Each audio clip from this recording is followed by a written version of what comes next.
Si je décide de prendre l'avion de Londres vers l'Espagne dans quelques semaines, un billet aller simple me coûterait environ 200 $. Au moins si je choisis British Airways, Air France ou Lufthansa.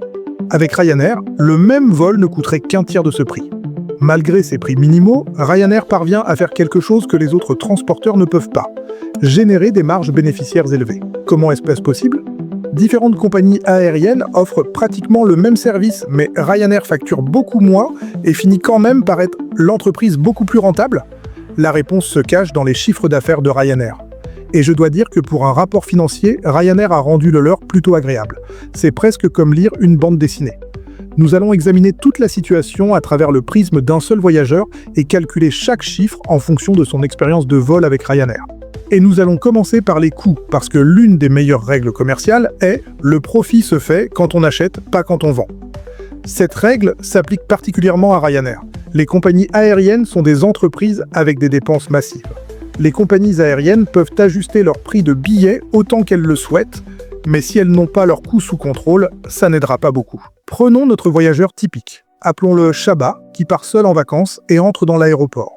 Même avant que Shaba ne mette les pieds dans l'aéroport, Ryanair est déjà à 4,48 $ dans le rouge par passager. Pourquoi ? Shaba est devenu client de Ryanair il y a seulement quelques jours, après avoir vu une publicité de sa chaîne YouTube préférée. Ryanair dépense près de 5 $ par passager en marketing comme celui-ci. Mais comparé aux autres compagnies aériennes, ce n'est en fait pas tant que ça. Alors que d'autres transporteurs investissent dans de grandes campagnes de relations publiques pour se positionner comme premium ou sponsorisent des stades de football entiers, Ryanair se concentre principalement sur la publicité en ligne qui est beaucoup moins chère et cible le bon public qui est sur le point d'acheter un billet. Et ils ont aussi une arme secrète pour la publicité gratuite.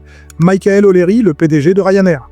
De temps en temps, il suggère des choses comme faire payer les toilettes de l'avion ou installer des sièges pour les passagers debout. Ce genre de déclaration fait naturellement les nouvelles et se propage totalement gratuitement. Cela n'aide pas vraiment à construire une image premium, mais ce n'est de toute façon pas l'objectif. Si vous cherchez juste un vol pas cher, vous vous souviendrez peut-être de la compagnie aérienne dirigée par cet homme étrange qui réduit les coûts absolument partout et veut même faire payer l'utilisation des toilettes. Donc quand Shaba entre dans l'aéroport, Ryanair est déjà dans le rouge. Et à partir de là, les chiffres continuent de baisser. D'abord, Ryanair doit payer l'exploitant de l'aéroport pour des services comme l'enregistrement, la sécurité, les frais de décollage et d'atterrissage. Ryanair paye 8,78 $ par passager pour ces services. Mais ce n'est en fait pas tant que ça. L'aéroport d'Heathrow, par exemple, gagne beaucoup plus par passager. Pourquoi Ryanair paye-t-elle moins ? Eh bien, regardez simplement autour de l'aéroport d'Heathrow. Combien d'avions Ryanair voyez-vous ?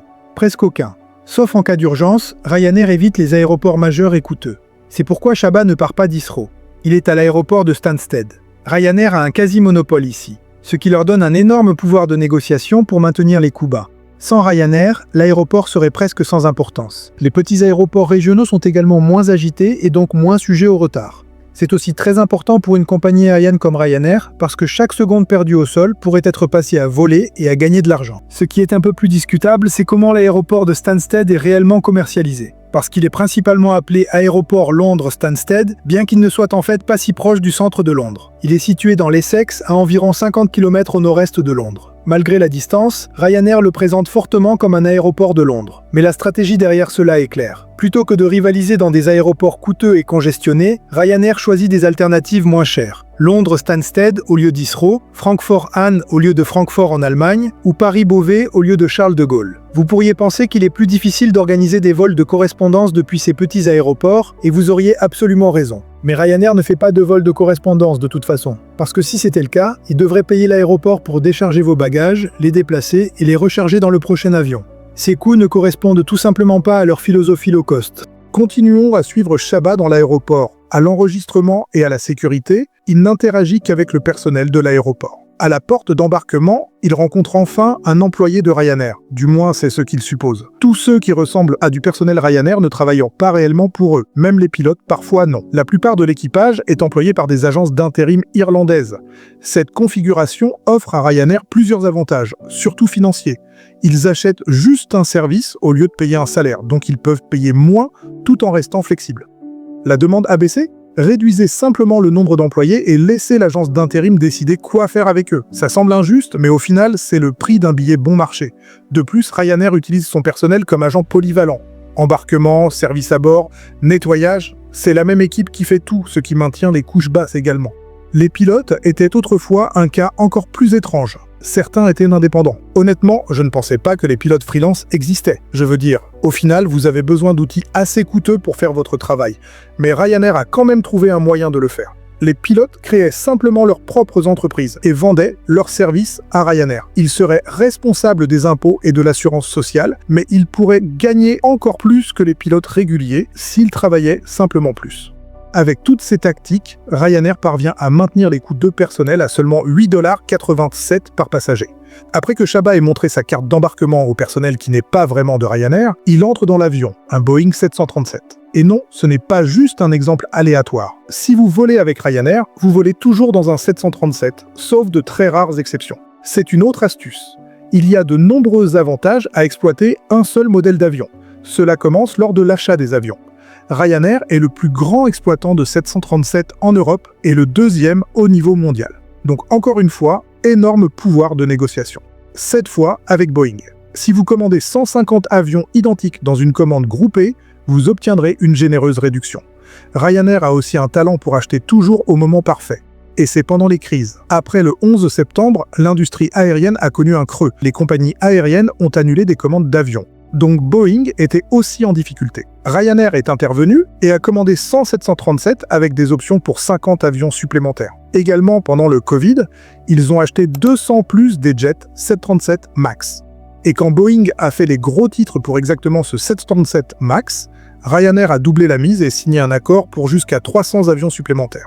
Grâce à ce timing remarquable, les coûts d'amortissement des avions ne sont que de 6,27 $ par passager. Et ce n'est pas seulement une question de prix de vente. Exploiter un seul modèle simplifie tout. Moins de formation d'équipage, plus de flexibilité et maintenance moins chère. Mêmes outils, mêmes mécaniciens, même routine. Cela ramène les coûts de maintenance à seulement 2,46 $ par passager. Chaba est maintenant confortablement assis dans son siège et l'avion décolle. Dans les airs, le potentiel d'économie est limité, car la physique ne se soucie pas vraiment du modèle d'affaires. Donc, le carburant est de loin le plus gros coût, 30,42 $ par passager. Mais même ici, Ryanair essaie d'économiser tout ce qui est possible. C'est pourquoi leur flotte est relativement nouvelle et économe en carburant. Ils réduisent aussi le poids partout où ils le peuvent. Cela signifie pas de tapis lourds, pas de sièges ajustables, et pratiquement tout est en plastique. Même la charge de carburant est minimisée juste au-dessus des exigences légales. Et il y a eu des cas où des jets Ryanair ont dû faire des atterrissages d'urgence en raison d'un faible niveau de carburant.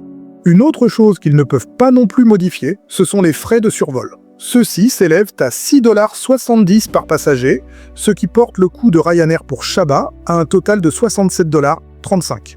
Mais notre passager parfaitement moyen, Chaba, n'a payé que 54,11 $ pour son billet et ses bagages. Donc Ryanair est toujours à plus de 13 $ dans le rouge.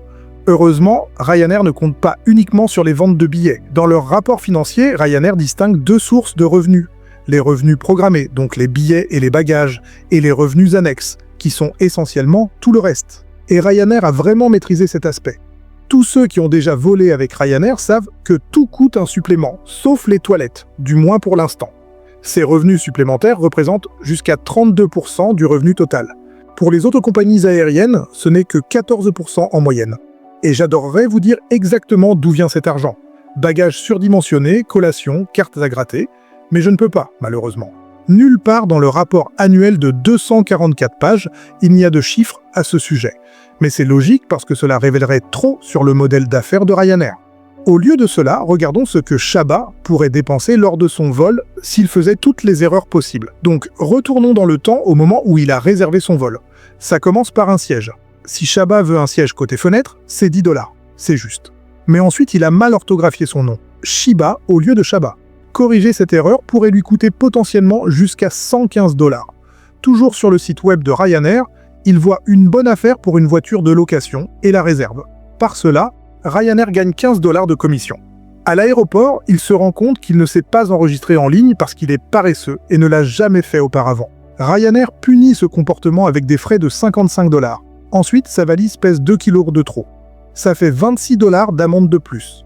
Et pire encore, il a déjà payé 15 $ pour son bagage à main à l'avance. Mais il ne rentre pas dans les cages métalliques légendaires à la porte d'embarquement que seul Ryanair utilise. Donc son bagage à main doit aller dans la soute. C'est encore 75 $. Maintenant, Chaba est de retour dans son siège sans le bagage à main. Pour éviter les coûts, il a même acheté des collations et de l'eau à l'aéroport. Mais ceux-ci sont maintenant hors de portée. Je pense que vous pouvez deviner l'état émotionnel dans lequel il pourrait être. Mais il n'y a pas de boisson gratuite sur un vol Ryanair, pas même l'eau. Alors il achète une bière pour 5 $ et un sandwich pour 6 $. Ceux-ci le font se sentir au moins un peu mieux. Ensuite vient le discours de vente typique de Ryanair. Il achète un parfum de 30 $ pour sa femme et pour le plaisir, une carte à gratter de 2 $.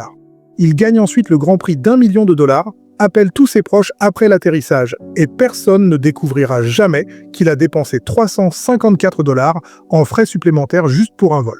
Évidemment, c'est fictif. Je veux dire, tout le monde n'est pas comme Chabat, ce qui est malheureux pour Ryanair, mais cela montre de combien de façons Ryanair monétise l'expérience de vol. Le passager moyen dépense 25,45 $ en plus de son prix de billet. Donc, Ryanair fait 12,20 $ de profit par passager. Aucune compagnie aérienne n'a maîtrisé le jeu des revenus auxiliaires comme Ryanair. C'est aussi pourquoi ils ne diront pas d'où vient réellement l'argent. Mais une chose est claire, ils mènent une tendance. Aujourd'hui, ces revenus supplémentaires sont plus importants que jamais. En 2024, les revenus auxiliaires mondiaux ont atteint près de 150 milliards. Un nouveau record, et c'est 40 milliards de plus que l'année record précédente en 2019. C'est un espoir majeur pour les compagnies aériennes parce que voler en général devient moins cher, même si on n'a pas l'impression. Ajusté pour l'inflation, un vol qui coûtait 270 $ en 2015 n'était plus que de 158 $ en 2024, mais les revenus auxiliaires sont passés de 14 $ à 25 $ pendant cette période. Toute l'histoire de l'aviation évolue vers ce que Ryanair fait déjà depuis des années, et cette tendance joue en leur faveur. Alors que les compagnies aériennes premium luttent avec des coûts élevés, Ryanair est déjà optimisé pour ce nouveau modèle d'affaires et continuera probablement à le dominer. J'espère que vous avez apprécié cette vidéo. Produire du contenu comme celui-ci prend beaucoup de temps et d'efforts. Donc, si vous voulez soutenir la chaîne, laissez un like, abonnez-vous et laissez un commentaire me disant quelle entreprise ou industrie je devrais analyser ensuite. Merci d'avoir regardé et à la prochaine fois.